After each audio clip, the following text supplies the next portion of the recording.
In the early morning hours of May 7, 2020, an officer-involved shooting occurred in the 900 block of 16th Street in Wasco.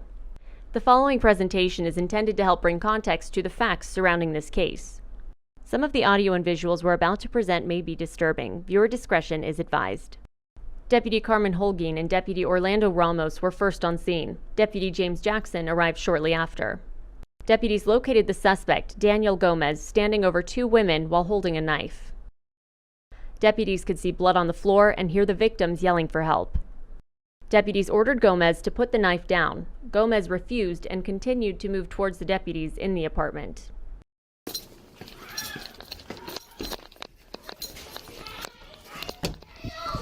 Sheriff's Department! The following video is from Deputy Holguin's department-issued body-worn camera. Please note, the camera does not capture everything the deputy sees, and the deputy does not see everything the body camera captures. The deputy doesn't see everything the camera sees. The camera doesn't see everything the deputy sees.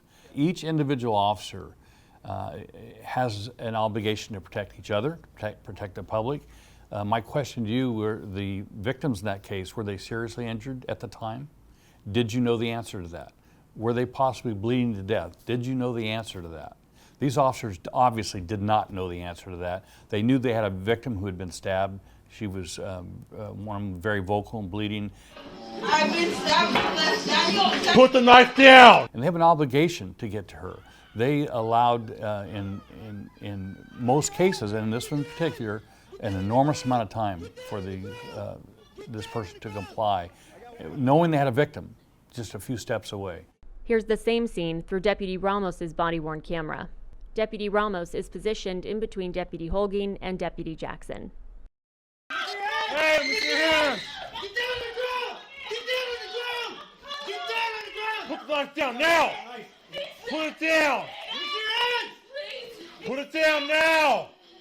He stabbed me! Get over here! Put it down on the ground now! Put it down now! Are you okay, buddy?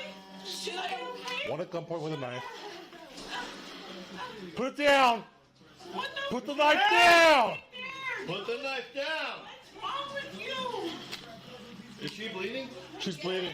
You gotta put the knife down! Put the knife down! Please.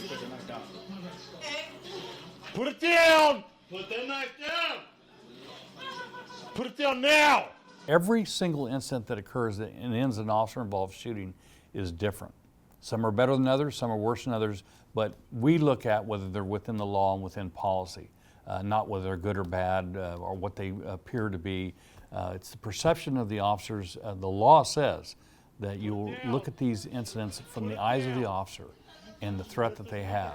In this particular case, I know I said I wasn't going to talk specifics, but look how far this suspect moved. And if you didn't pay attention, you wouldn't even know he had moved at all. If you didn't pay attention, you wouldn't realize that the officers' backs were now to a wall and they had no escape. All that's factored in. And had they waited for one more step, what would have happened? We don't know the answer to that, thank God. So we could play what ifs on all these particular instances, but it's from the eyes of the officer and the threat that they perceived at the time. Drop it, man. All in America's large. I can't go any further. I've been in exactly that situation right there. I've been in an officer-involved shooting where a suspect lost his life in exactly that situation. So I can tell you firsthand that your mind's processing an enormous amount of things. There's distractions. You have a victim over here. You don't know if there's another suspect. You don't know what may occur. So we could play what if on each one of these, and there's no correct or incorrect answer. Put the knife down for your kids. Do this for your kids, please. If you listen to what the officers were saying throughout this incident, they were using every tool they could, including the children. Don't do this, you have children.